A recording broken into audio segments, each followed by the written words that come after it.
Here is a formulation where we're going to make an ointment using calamine and coal tar. Coal tar is malodorous like istamol and can stain. Not just that, but upon exposure to air, it thickens. Now, calamine, zinc oxide are two powders in this formulation. You have the strong coal tar solution. Coal tar comes as coal tar by itself or coal tar solution. Hydrous wool fat and white soft paraffin. So here we have two ingredients, hydrous wool fat and white soft paraffin in the base. We have two powders and a very delicate ingredient, the coal tar. Let's look at the procedure. Now, in reading through the resources to prepare this document, it just mentioned that you use the dish. Whatever the dish is, you get a dish.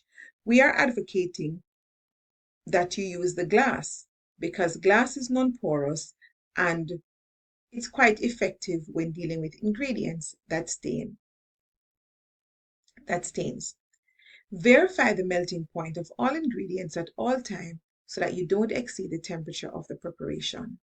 Now, calamine and zinc oxide will be sifted with 180 micrometer sieve and you weigh the amounts that you need.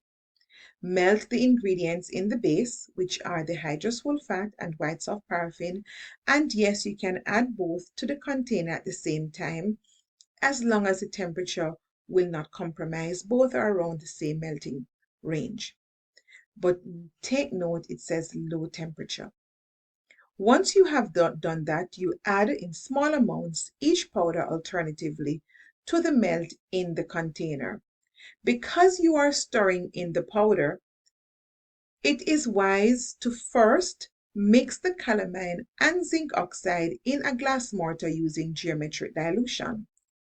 Because you're going to mix the powders in the glass mortar after weighing, you have to state in your procedure that care was taken to recover all the powder from the mortar and pestle after mixing them geometrically. You stir in both powders, and I'm recommending that you get a tapered or flexible. You do have some small silicone spatulas that give a nice surface that can help you to effectively crush and stir at the same time. Just in case there's any lumps in the formulation, the very thin glass stirring rod will not offer a broad surface area to help with the mixing process. So hence I recommend using a tapered spatula, or you can get the silicone spatulas that look like a tapered spatula to help with the crushing and mixing. Once the mixture has been cooled to about 40 degrees, you then add the coal tar. What does this mean?